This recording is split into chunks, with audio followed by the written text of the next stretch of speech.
Le 8 août 1914 et le 8 août 2023, cela fait exactement 109 ans que Rudolf Douala Mangabell et Adolphe Ngosondine ont été pendus par les Allemands pour avoir revendiqué la libération d'une partie du territoire camerounais. Cette condamnation qui a affligé la famille des martyrs pendant 70 ans est devenue un honneur depuis 1985. Sur l'histoire coloniale allemande, il n'y a que deux personnes qui sont singulières. C'est Rudolf Douala Mangabell et Adolphe Ngosondine en ce qui concerne leur mort. Parce qu'ils sont les deux seuls à avoir été jugés.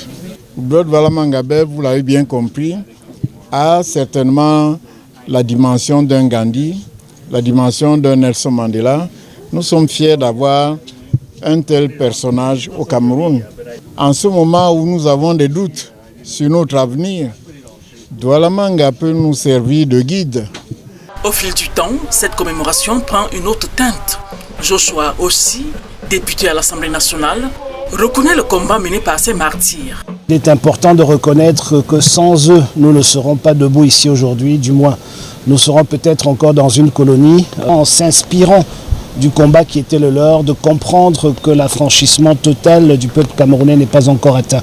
Il est donc question de formuler des ambitions pour Rudolf Douala Mangabell et d'Adolphe Ngosondine pour faire résonner leur histoire et permettre à la jeunesse camerounaise de s'imprégner de leurs œuvres. L'ambition de mon parti politique, parce que je ne peux que parler en ces noms-là, c'est de continuer ce combat que nous avons commencé à l'Assemblée nationale pour que le 8 août soit une journée nationale de commémoration de nos martyrs. Il n'est pas normal qu'une journée aussi importante soit organisée par la communauté d'origine du martyr et sa famille. Il faudrait que ce soit une organisation nationale. Soulignons que la lutte acharnée menée par ces nationalistes et leur pendaison ont précipité le départ des colonies allemandes du Cameroun. Et depuis 2021, les expositions se tiennent à Hambourg pour magnifier leur bravoure.